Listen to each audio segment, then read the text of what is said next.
Nama saya Febianti Valencia Dalige. Pada saat ini, saya akan menayangkan atau menampilkan video pembelajaran kimia organik lanjut materi tentang stereoselektivitas. Selamat menyaksikan. The biological properties of organic molecules dependent on their stereochemistry.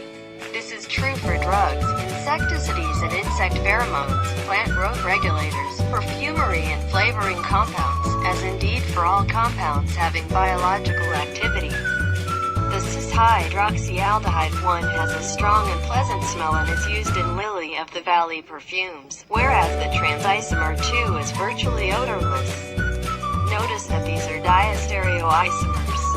The compounds are achiral. Any useful synthesis must give pure 1, not a mixture of 1 with a more stable diquatorial 2 at equilibrium. There is 92% of 2 and only 8% of 1. The elm bark beetle pheromone Multistratin 3 is a more complicated example.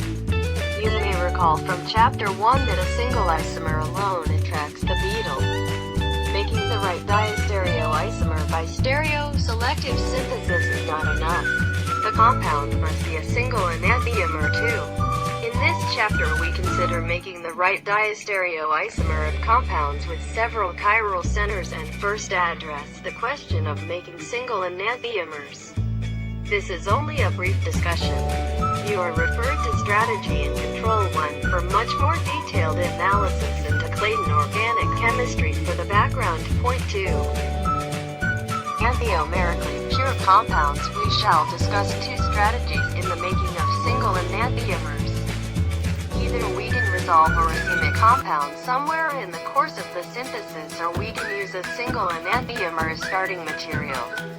Other strategies are discussed in detail in Strategy and Control. Resolution enantiomers cannot be separated by the normal processes of purification, crystallization, distillation or chromatography. But diastereoisomers can. Resolution involves using an enantiomerically pure resolving agent to convert our racemic compound into a mixture of diastereoisomers that can be separated by these processes. When Cram 3 wanted to study the stereochemistry of elimination reactions, he needed a strong, enantiomerically pure base that would not substitute. In other words, an asymmetric version of LDA. He chose 4, obviously obtained from 5 in Bouli. The usual FG ion C and cleavage 6 led back to the acid chloride 7 of available phthalic acids, T-buco-2H, and the amine 8.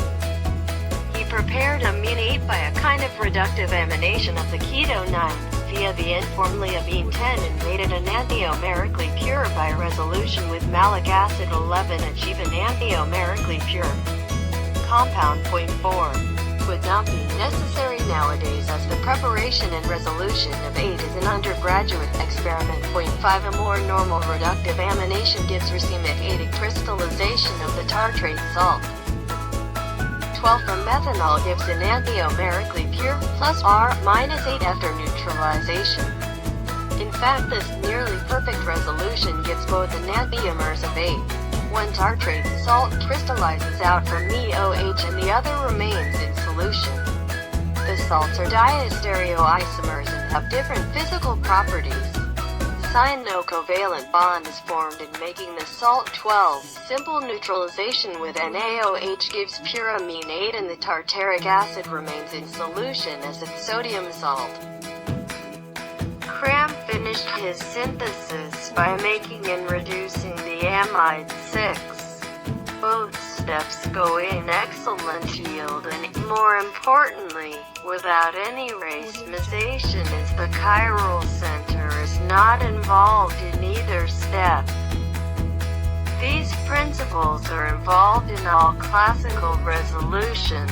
Enantiomerically pure starting materials. There are very many enantiomerically pure starting materials available cheaply from nature. The amino acids are varied in structure, and the hydroxy acids such as malic acid 11 and lactic acid 13 provide another resource. We shall give just one example of this kind of synthesis. Ethyl lactate 14 can be converted into the mesylate, a leaving group like tosylate 15 and then reduced to the primary alcohol 16 with a lane made from Leal H4 unconcentrated H2SO4. This is not isolated but gives the epoxide 17 on treatment with base. The chiral center is specifically inverted in the intramolecular SM2 reaction. Point 6. Stereospecific and stereoselective reactions. Stereospecific reactions, whether you are dealing with enantiomerically pure or racemic compounds. Once the first chiral center, or centers, is in place, new chiral centers must be introduced. Stereospecific reactions give specific and predictable stereochemical outcomes because the mechanism of the reaction demands this. The formation of 17 from 16 had to give the enantiomer as the nucleophilic oxyanion had to approach the chiral center from the back. Inversion, as all SM2 reactions must go with inversion. Starting with enantiomerically pure materials, each enantiomer of the tosylate 18 must react in an SM2 reaction to give an inverted acetate. One enantiomer of 18 gives one enantiomer of 19 and the other enantiomer of 18 gives the other enantiomer of 19 by stereospecific inversion. If we are dealing with diastereoisomers, the same thing applies. Compound 20 is not chiral, so the question of enantiomers doesn't arise, but each diastereomer of 20, syn or anti gives a different diastereomer of 21 with inversion. Dihydroxylation of an alkene with SO4 is a specifically cis reaction. The two groups add to the same side of the alkene. So E22 gives one diastereomer, syn is drawn, of the DL23 while Z22 gives by syn addition, a DL that can be redrawn after rotation of a bond, as Ani-23. However, should you wish make both syn and anti-dials from an alkene when only one isomer, E or Z, can be made, such as cyclopentene 25, you need another method. Epoxidation is also a syn-specific method, but opening the epoxide ring by an SM2 reaction inverts one of the centers to set up an anti-relationship. Strongly basic reagents are best avoided, so acetate can be used as the nucleophile and the ester 27 can be cleft with ammonia in methanol with attack only at the carbonyl group. The table gives a list of a few stereospecific reactions, but a knowledge of the mechanism of any reaction you contemplating as synthesis is the one essential way to be sure of the stereochemical outcome.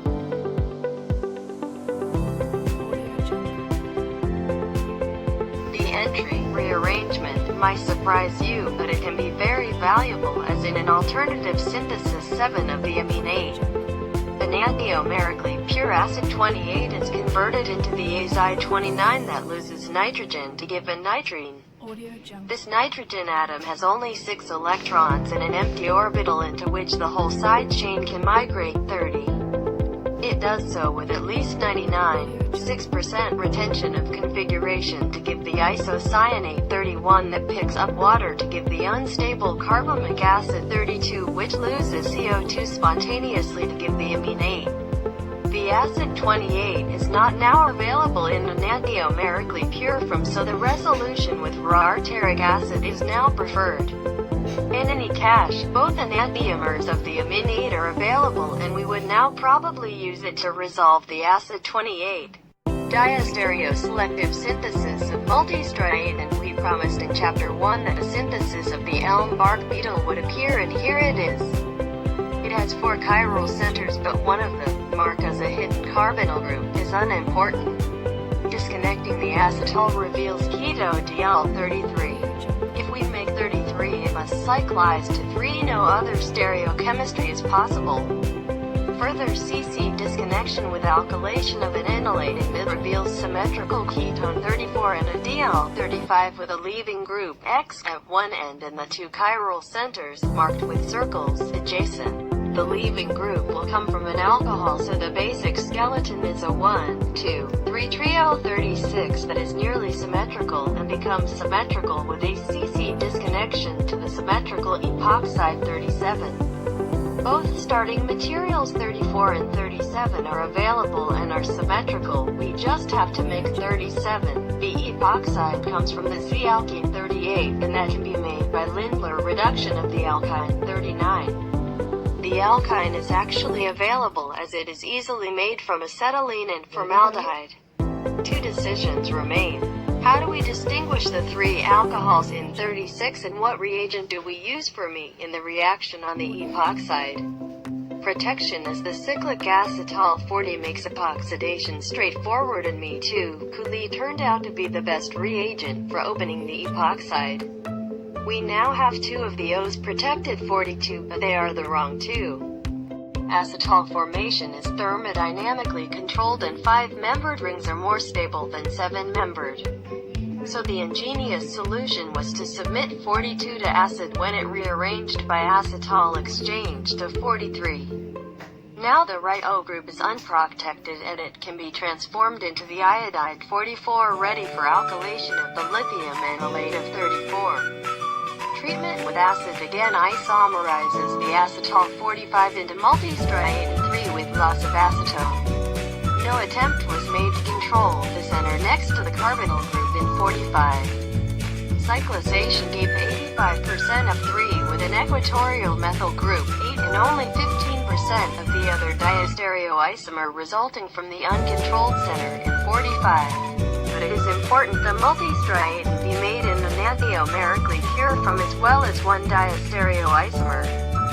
Looking back over the synthesis, the first chiral intermediate is 42, and after some failures, reaction with the isocyanate plus R-46 gave a mixture of the urethanes 47 that could be separated by crystallization. Removal of the urethane by reduction with Leal H4 gave enantiomerically pure alcohol 42, from which enantiomerically pure, greater than 99%, multistratin 3 could be made by the methods above. Stereoselective reactions. We shall use stereoselective to describe reactions that have two mechanistically acceptable but stereochemically different pathways so that the molecule may select the more favorable, i.e., faster pathway, kinetic control, or the more stable product, thermodynamic control. These reactions commonly involve setting up one or more new chiral centers in the presence of others. The ketone 48 could be reduced to either alcohol 49 or 50. The equatorial alcohol 49 is more stable, and so equilibrating reducing agents like IPRO with IPRO 3-al give 9, mainly 49. But the equatorial approach 51 is kinetically favored as the two marked axial H's hinder approach from the other side. Large reducing agents like Leal HOBU 3 give 10, mostly the axial alcohol 50. Sometimes both diastereoisomers of a compound are needed, and then poorly diastereoselective reactions are a boon.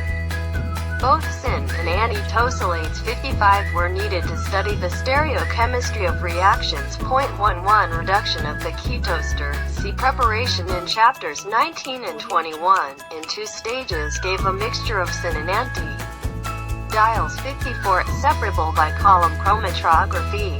Each diol was selectivity tosylated on the primary alcohol to give syn and antitosolates 55, which were each treated with base the anion of DMSO, MESO, CH2, syn minus 55 cyclized to give the bicyclic ether 56 in good yield, while anti-55 fragmented to give volatile hexenol 57. Conformational control in 6-membered rings. If a new chiral center is formed on a saturated 6-membered ring, conformational control is a possibility. We have already seen conformational effects in the reduction of ketone 48, and the same kind of arguments apply to attack on ketones by carbon nucleophiles. The alcohol 59, needed to make an analgesic 58, can obviously be made from the ketone 60, and that is the result of conjugate addition to cyclohexenone. 0.12. Addition of Me2NH to cyclohexenone followed by reaction with pH Li, without isolation of 60, gives 59 and 60% overall yield. As you would expect, a large nucleophile such as pH Li prefers to add from the equatorial side. Notice that it adds to 60 on the same side as the Me2N group, obviously nothing to do with steric hindrance. The Me2N group merely fixes the conformation in the pH lead, then adds equatorially. Acylation with THR anhydride gives the drug 58. Axial attack to make a chair when the starting material is not a chair but a flattened chair. The first priority is to make a proper chair for the product. Strangely, this means axial attack by nucleophiles on such electrophiles as cyclohexenone 62 epoxide 65 and bromonium ion 68. Thought the products rapidly equilibrate to all equatorial conformations 64E, 67E, and 69E. They are formed initially in the axial 64A or transdiaxial conformations 67A and 69A. Stereochemical control in folded molecules. If two small rings, 3, 4 or 5 membered, are fused together, that is, with two adjacent atoms common to both, they must have cis stereochemistry at the ring junction in a folded conformation like a half-opened book. We saw earlier that 70 had to have a cis ring junction, the compound Ani-55 that might have cyclized to the trans ring junction fragmented instead. This compound has a folded conformation 70A. We shall deal with folded conformations in chapter 38, but meanwhile, notice that 70A and 72A show an outside the cover of the book, and an inside the pages of the book. Epoxidation of 71 goes on the outside of the folded molecule to give 72. Control in epoxidation of small rings by another substituent is easy to understand as the rings are virtually flat and we do not have to worry about axial and equatorial substituents. So the simple achiral cyclopentene 73 with a large substituent R equals T boom Me2C on the ring gives the anti-epoxide 74 because of steric hindrance. However, the free alcohol 75 epoxidizes on the same face as the O group to give 76. The only reasonable explanation is that the O group hydrogen bonds to the reagent and delivers it to the same face. 0.13.